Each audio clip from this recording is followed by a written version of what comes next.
Why might we think differently about property management? Well, when I've been asking friends what tends to take up the most time and energy and what can be some of the biggest burdens that we're facing, very often the answer is our properties.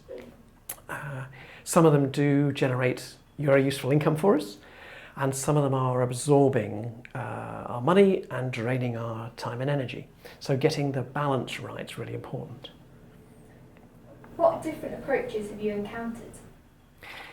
Well, it's a good place to start is the property advice sheets on the BYM website. There's lots of fairly standard material there, but I've been encountering places around the country where they are using groups of trusted traders to make it easier for local meetings to identify the right kind of tradespeople. Perhaps those are coordinated by an individual either working for the meeting or by a company. And also a meeting sharing with one another which traders they use and which traders they use really well.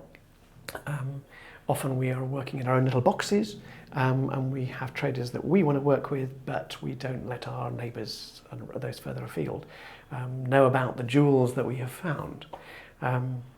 And some area meetings are now doing this kind of thing on a whole area meeting basis, so have the same electrician covering the whole of their all their properties, but it depends on the geography a bit.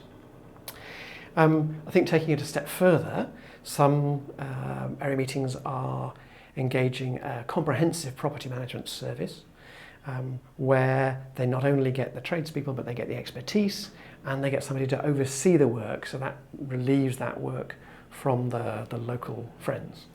A really good example of this in the last couple of years has been in Norfolk and Waveney area meeting, where they have been piloting working with the Church's Conservation Trust. It's a specialist organisation focused on historic buildings, and they've arranged a contract so that each meeting house gets an annual visit by their estates manager. They do some survey work, they do some basic maintenance there and then if that's what's appropriate.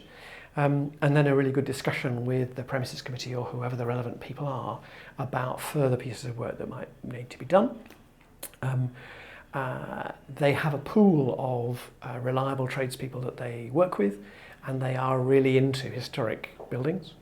And the costs of that are about £1,500 for a typical meeting house, plus they charge 10% on the costs of work that's then done.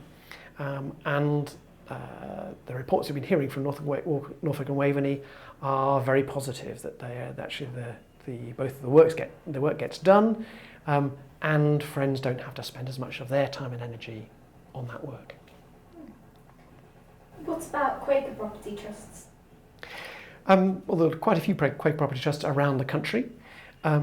There is real scope for some of those extending their roles to perhaps cover a wider range of meeting houses than they do at the moment.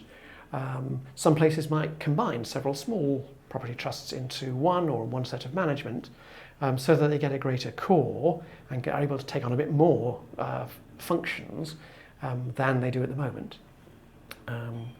Certainly there are some Quaker bodies that are looking to expand their remit from just owning and overseeing the property into the maintenance side of things, into let's say doing utilities in common or helping managing lettings. There's also scope for becoming an employer of staff for a larger range of meetings and helping with administration and compliance. There's another thing that one might do together, which is to think about which meeting houses are really worth a big focus on for raising their income.